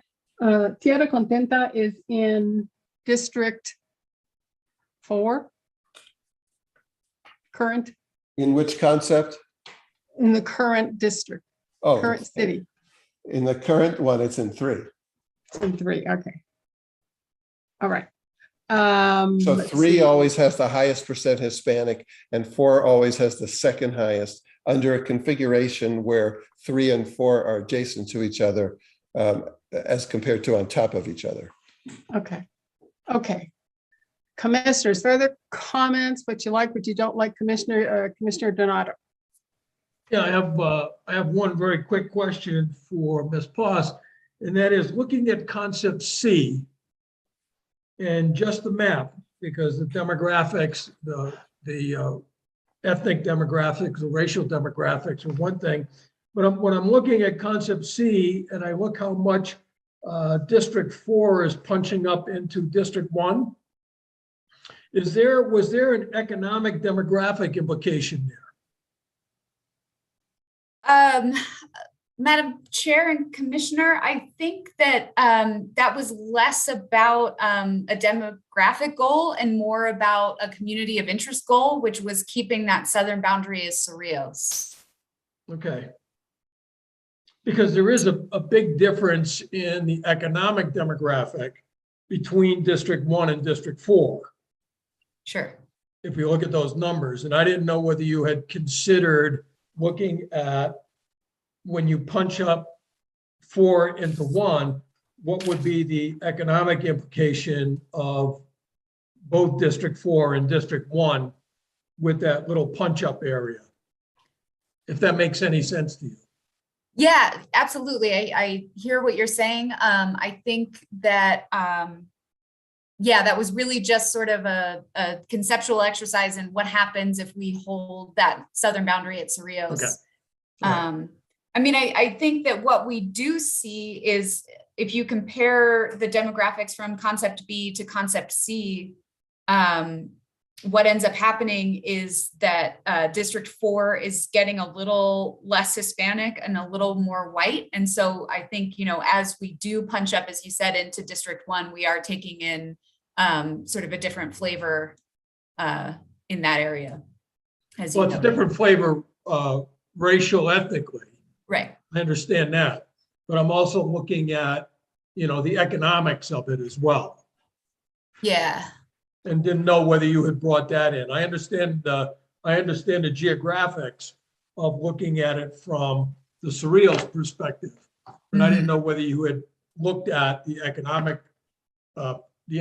perspective of that little punch-up area.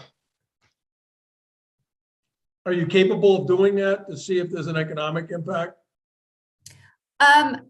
Yes. So as we mentioned before, there's not a lot of economic data at the precinct level, but Right. We can look at sort of the satellite imagery of the neighborhoods and sort of look at it that way. And then we could also look at some of the data from the census tracts, which don't conform perfectly with precincts, but get sort of an idea of what that area looks like. Yeah, that's what Brian mentioned in one of our first meetings when he talked about, instead of looking at income data, look at housing data. And that will give you can extrapolate from the housing data to get you some sense or some ballpark figure of the economics. I was just curious about the impact of that punch up, that's all. Sure. And Thank Madam you. Chair, Commissioner Brian. Donato, yeah, that whole area there by Osage and Casa Alegre and Pueblo Alegre, it's currently in District 1, and one could argue that District 1 starts getting, in the current districts, a little vast with Santa Fe's west side on West Alameda, and then down to Casa Alegre. It's sort of in an area where in different plans, it becomes the leg of the district, the extreme end of the district, and definitely can be argued in different ways. All right, thank you very much. Yeah. That's all I have, Madam Chair. Thank you, Commissioner Donato. Anyone else? I think most commissioners have had an opportunity to speak once. Commissioner Breckner.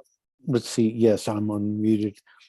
This is just a little technical item that I did, and I don't know whether it might be helpful to others, but I was able to take the 5 proposals as well as current districts and open them all at the same time, not all at the same time, but have them all on different tabs, but aligned properly. And as I could click from tab to tab, you could, the maps would stay the same because research and polling's scale is all the same. And then you could actually see the color shifts from one proposal to the next proposal to the next proposals. And it was very visual way to review the changes in maps rather than either printing them out on paper and looking at one, trying to look at another and see what the changes were.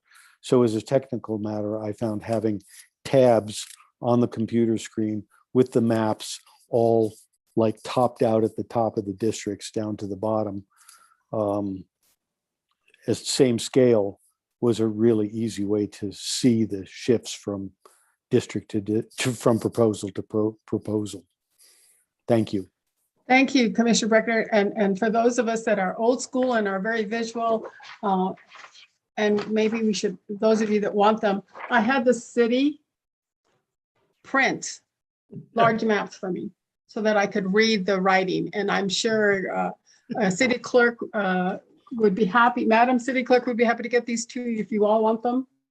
So it's very easy to read the street names, and they've already done a set for me. So if you wouldn't all just email City Clerk and ask her if you need those, I'm sure they will be happy to get them for you. That was one point that I wanted to bring up. So, and I see Mr. Padilla's hand raised. Mr. Padilla, you have something to share with us in this regard? Yes, I don't know if I can or not speak about this, but the city does have a residential development pipeline map, and I did email it to this whole group. If you guys want to look at it, and Brittany, I could email you the data. That way you can see that current District 4 has a lot of future, or actually current planned growth that they're developing right now. And I did email it to yourself and to Brian and to the whole group, actually, if you want to look at that map. But it's a residential development pipeline map that we maintain here at the city, and I could send you the data. Thank Because I you, know Mr. that question Padilla. keeps arising, you know what I mean? Yes, thank you, Mr. Padilla. Did you just recently email that to us? I I haven't seen it just before sent this it meeting. like just 10 minutes now. ago to all of Okay, you. and Yeah. perfect. And so Mr. Sanderoff will have that as well. You want Okay, the data, great. Brittany? Yes, please. Thank you. Okay, I'll send it to you. Appreciate that. Okay, great. So there's a question I want to go back to that was, and I haven't given my 2 cents, and I will in a minute, but in terms of my viewpoints on the different concepts. But there was a question brought up earlier by Commissioner Breckner, which I thought was very relevant. He asked, or maybe he stated it more than he asked, could proposals be ruled out? And is that something, Mr. Sanderoff, that this commission would want to consider doing before we take it to the public, or do we take all 5 concepts to the public as they are? If that's a question to me, Madam Chair. It is and a question, Commissioner. sir. Well, I guess if you saw a plan that was just absolutely horrible and you all agreed to exclude it, generally speaking, groups that we've worked with err on the side of inclusion and get as much comment as you can. And it's always conceivable that that magical middle ground plan could come out of the thoughts from the public.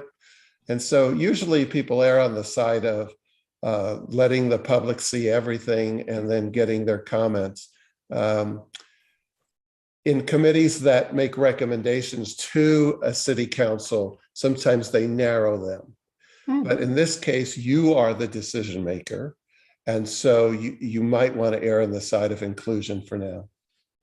Okay. That's just my advice for what it's worth. Great. Okay. And I always appreciate advice from experts because they've been there, done that, and have T-shirts to show all their experience. So thank you. Thank you for that. Any further comments on commissioners? I guess I just want to share my thoughts, and I've looked extensively at the maps, and I'm a spreadsheet person. I worked at DFA, so I have lots of spreadsheets here that have things set out different ways. And I have to say clearly, I will be looking at, and I think it's in place already, the adherence to the 5 principles that the consultants used in putting together these versions. But some of the things that I really appreciate seeing is, number one, there are no split precincts. The only precincts that are split, in my understanding, is if they fall outside the city limits, are in the county, and part of them are in the county and part of them are in the city. So I really think it's very important to not split precincts. I think it makes a lot of sense to follow the major city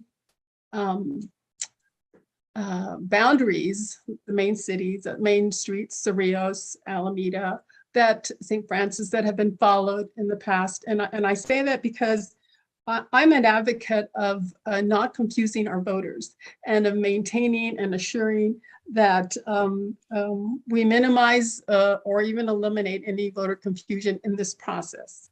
I think the world is confused enough as it is. So at this point, I would certainly look at those areas which minimize voter confusion. Do not split precincts. And I like the idea of talking about compaction of the circle or the square of a district as opposed to the ribbon. The ribbon, I think, really changes a lot. And so those are the things that I like seeing. Pretty much in the top 3 concepts, District 1 is totally left alone. And District in A and A1 and A2, there's just minor deviations to compact, essentially, those districts more and moving smaller pockets. And so I think that is easier to understand, number one, for the public. And I appreciate that. The other two concepts, B and C, clearly a departure. And I'm still studying those, and I will be listening to comments from our communities and our public to see what they say about their thoughts on those. So that's kind of what I'm looking at, as long as we minimize the confusion to voters in doing this work and follow the information that our consultants provide us. I think we're moving in the right direction. So that's my 2 cents for this moment. Commissioner Breckner. Thank you, Madam Chair. I had one, and thank you for your comments. I appreciate you sharing your thoughts with all of us. I did have one technical question on A2. As I look at it, that's the one that has the extension of the current District 4 coming further to the southwest. And the dividing line in that area that's extended is the arroyo there, if I'm not, is not a road, but it's an arroyo. Am I correct on that? Madam Chair, Commissioner Breckner, that's correct. Okay, I just wanted to clarify that I was looking at it properly. Thank you very much. Okay. Anyone else?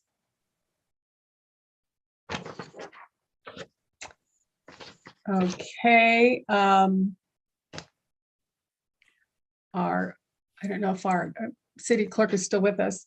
One of the comments I was going to make, moving on to matters from the chair, dealt with community outreach, and our city clerk actually, Madam City Clerk actually talked about that at the beginning and explained how they're going to start doing some outreach. She's already adjusted the website, which is great. I love seeing that, to make it more user-friendly. And then so I'll be meeting with her and see what we need to do to publicize as much as possible the upcoming hearings. Madam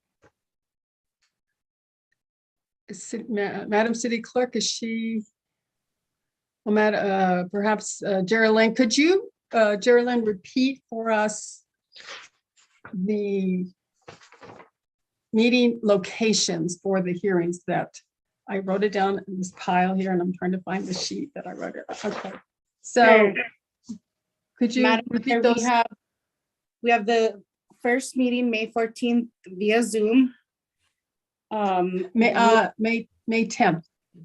May 10th, sorry, I wrote May, I don't know why I wrote that, May 10th. Okay. And then we got the next meeting, which is May 24th at the main library. And then tentatively, we are hoping to schedule the Genoveva Chavez Community Center for June 14th. And then the Southside Library on June 28th. Okay, and so May 24th, Downtown Library, that's District 1, correct? June 14th, Genoveva Chavez, that's District 3, is that correct? Correct. And June 28th, the Southside Library is District 4. Correct. Okay, and then the first public hearing, which is on May 10th, is on Zoom. All right. Any questions regarding our upcoming meetings, commissioners? Commissioner Quintana. Do we have a time for these? Yeah, all the hearings we are scheduling at 5:30 on Tuesday at 5:30. May 10th, May 24th, June 14th, June 20. Perhaps we can send. I did a spreadsheet for our staff. Maybe we can just attach that to the next email that shows the schedule of all our meetings. But all of those hearings are going to be on Tuesday at 5:30. That will allow more of the public to attend. Is that correct, Deputy? Okay, thank you. Any other Yes. questions? I Commissioner Breckner? just clarifying then, the next meeting of this commission will be the public hearing on May 10th. Is that correct? That is what we decided last time. Yes, sir. Right. May 10th, Okay, thank you. Zoom public hearing. And I guess I would need to be talking with our city clerk and our assistant city clerk to see how that's going to work in terms of any public members speaking. And we'll also be soliciting written comments. And Madam Assistant City Clerk, how does that work? Any written comments? Where would they go? How would they get to you all? Or if someone hands us one, what do we do? How does that work? So in PrimeGov, they have an opportunity to make public comment through there, and then I generate a report from there. So all the meetings, when I schedule them in PrimeGov, I leave open for public comment. So if they were wanting to do a written comment, it would go through there.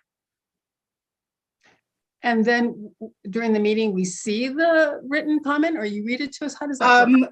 I will check it at a certain time, and then if there are any, I'll email them before the meeting. Oh, I see. So these are comments prior to the meeting, not during the meeting. Written Correct. comments prior to, not during. Yes. Okay, this part is new to me. Sorry, I hadn't done this before. No, Lots of that's Zoom meetings, but okay. Questions, commissioners? And Anything else? if I may confirm, then it is the consensus that we're going to start presenting on May 10th, all the proposals with as we've seen them today and discussed them today. We haven't. And I have no problem with that, but I'm just confirming that the proposals from research and polling, the 5 redistricting proposals that have been mapped out are the ones that will be the subject for the public hearing and available to those and to the public at that time. I mean, they're available now, but the public hearing will be about those 5 proposals and anything else anybody wants to bring up, of course. And thank you for asking that, because that's exactly what we need to be all on the same page about. And that's why I asked Mr. Sanderoff, back to your original question, do we rule certain proposals out? And he's suggesting it's best to present them all and then take comments and then go from there. Now, having said that, does anyone have any concerns about presenting all 5 and proceeding forward? Or is that work for everyone? Do we have a consensus that that's what we should do, present all 5 in all the hearings? Any comments? Chris, Commissioner Grayson. Yeah, I'm comfortable with that approach. I agree. I think that's Commissioner Donato. Thumbs up from Commissioner Donato. Okay. I also agree, and I like the whole idea of, broad inclusion and transparency of everything we're doing, and therefore present all 5 of the concepts. Perfect. Okay. Any other comments? Mr. Sanderoff. Madam Chair, Commissioners, and now that you've made that decision to have us present all the plans, we would recommend that those plans get up on the city website, which looks like City Clerk has said that was part of the plan. Because what will happen is you put out the press release, people will hear about a hearing. They'll want to look at those plans before your public meeting and have a chance to study them. Because when we go over the plans, the very first time you saw them, it's a lot to absorb. And so if we can get those plans on the website, and people can publicize the meetings, you can go to the website, see the plans, they can study them before the hearing, so that way they'll be armed and ready to go. Many people who would want to do their research prior to. Absolutely. Great recommendation. And we have our Assistant City Clerk here. I know she took note. I saw her write that down, get them on the website. I saw that. So I think we're good to go in that regard. Any other comments? Anything else, Brian, that you suggest we need to do that prior to that first hearing rather? No, Madam Chair, I can't think of anything else. Okay. Madam Chair, yes, Yes, ma'am. I have a small suggestion. I know that the Assistant City Clerk said that there was public comment available in PrimeGov. I wonder if that could be linked on the redistricting website so that if someone was there and not in PrimeGov, they could then click on the link to do public comment directly from the redistricting website. We can work something like that out. Great, thank you. That I'm writing that down. That's a great idea, Brittany, because I think navigating that system is what's where the challenge lies. And I think whatever links we can make it easier for people to provide public comment, that's great. So link gov, prime gov. Okay. Somebody May else? I, I'm sorry, Carmela. I Commissioner believe you Quintana. had your- Yeah, had your Commissioner hand up. Quintana. Question is there an alternative way, such as writing a comment and mailing it in? What if somebody, this is probably going to be advertised in the paper, correct? What if someone doesn't have access to the internet, Right. or doesn't know how to use PrimeGov, or another option? That's a great point, because I have to tell you, I know a lot of people that would not be able to get to computer to navigate through that process. So Assistant City Clerk, how is that going to be handled? How are we going to address that? Madam Chair, Commissioner Quintana, we can possibly look at setting up maybe a Dropbox here at City Hall. Maybe set up an email strictly for redistricting where they can send in public comment that way. Or something off the website we could put in that's separate from PrimeGov. Or they can mail it directly to the city clerk's office. And how are we going to publicize that? We can put that on the website. Okay, for the people that don't have computers. Yeah. That's the dilemma. Yeah. Well, we'll think about that. Okay, we'll work on thinking about that this next week, because we want to be transparent. We want to be accessible. Right. We want to be user friendly. This is important data, and if we don't work on getting it out in different ways than simply expecting someone to sit in front of a computer, we're not going to serve all of our constituents in the city. I'm going to tell you that right off the bat. We need to be a little bit more creative in how we provide access to people if we truly want comments, and we do. So I see Madam Clerk on there, and her hand is raised. Yes, I just wanted to note to the commission and Madam Chair, any ideas that the commission has or things that they would like us to explore, we absolutely are here to support administratively the desires of the commission. So if there are suggestions or changes or anything that you would like to see, please let us know and we can work to accommodate those. So if you, Member Quintana, I appreciate the effort for mailing in comments. We can receive those at the clerk's office. People can, constituents can mail them, in care of the redistricting commission, and then we can scan them and send to this commission. If you would like us to set up an email that maybe goes directly to the chair or members of the commission, we can do that, or receive them and then redistribute them. But really, if you have anything specific that you're thinking or ways that you want to reach community members, please let us know, and we're happy to incorporate those as well. I think, as you mentioned, it's important to be creative in the ways we're reaching residents, and that is something that we're here to support the commission. And if you would like us to run flyers or work on anything for outreach, please let us know, and we're happy to get those to you. I think I would imagine the city has a mailing list of all of the community organizations, neighborhood organizations in the city. Is that correct? And if that's the case, could a letter or an email be sent to those individuals that has this press release that talks about the 4 hearings, that talks about how to provide comments, either written or verbal at the hearings, and get that sent out immediately as the press release is issued? That will be a start. That's one of the. It will go to the email distributions as well, okay, for all of those organizations and for our district distributions.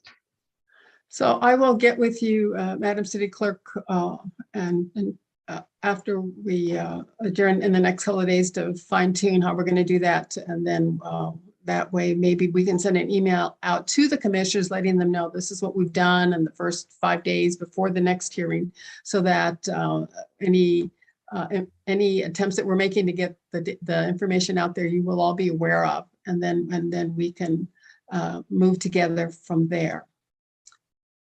Does that work, Madam City Clerk? Yeah. Any questions, any comments? Final comments, Mr. Sanderoff? Yes. I Madam could Chair, feel- I just wanted to, something that Commissioner Quintana mentioned earlier, when she looked at the data, racial data in concept C, and I wasn't quick enough. As I was thinking of something, one thing for you to revisit, we swapped the numbers on District 3 and 4 as compared to 4 and 3. And so you may have seen a significant drop off. Part of that just might be attributable to the swapping out of the numbers. And so I just wanted, next time you look at it, take that into account as well. And if you still have other concerns, please let us know. A good point. Anything else, commissioners? Anything else? Brittany? Madam City Clerk? We've gone 4 minutes over, folks. It's really bad. So we will see you all at the next meeting, and we will send you an email letting you know between now and that meeting what we're doing to publicize it and any the hearings and anything you all can do in your districts and in your state of work. Please help us get the word out. So you all have a blessed evening, and I'm going to call this meeting adjourned. Have a good Thank evening, you, everyone. everyone.